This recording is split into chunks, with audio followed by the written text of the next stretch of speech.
আমার বলতেই দিব না, এই মেয়েরা আমার বলতেই দিব না কোনো কথা। ঠিক শোনো, আমি তোমাদেরকে বলি, আমাকে ইনসাল্ট করেছে, আমি ভিডিও বানাবো না মানে না যাও। সো যেটা বলতেছিলাম শুরু হয় নাই, অনেক মজা। যেটা বলতেছিলাম তোমাদেরকে সেটা বলি, আমার বলতেই দিব না, এই মেয়েরা আমার বলতেই দিব না কোনো কথা। ঠিক শোনো, আমি তোমাদেরকে বলি, আমাকে ইনসাল্ট করেছে, আমি ভিডিও বানাবো না মানে না যাও। সো যেটা বলতেছিলাম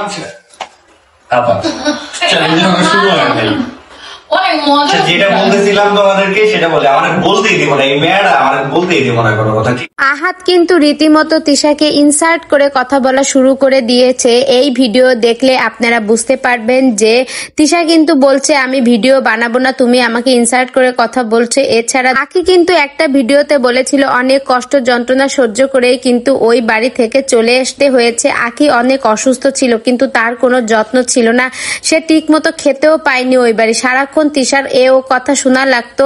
তো আখি কিন্তু অনেক কষ্ট নিয়ে ওই বাসা থেকে চলে এসেছে ছোট আয়াসকে নিয়ে। এখন কিন্তু আয়াস অনেক বড় হয়ে গেছে।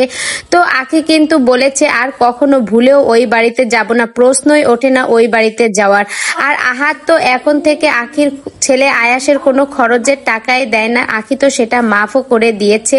তো বন্ধুরা দেখুন, এখন কিন্তু আহাদ রীতিমতো তিশাকে ইনসার্ট করে কথা বলা শুরু করে দিয়েছে। তো আখি যেখানেই থাকুক এই ভিডিওটা দেখবে, বুঝতে পারবে যে আহাদ এখন কিন্তু তিশাকে রীতিমতো ইনসার্ট করে কথা বলা শুরু করে দিয়েছে এবং এই ভিডিওটা দেখলে আখির মোটামুটি ভালোই লাগবে।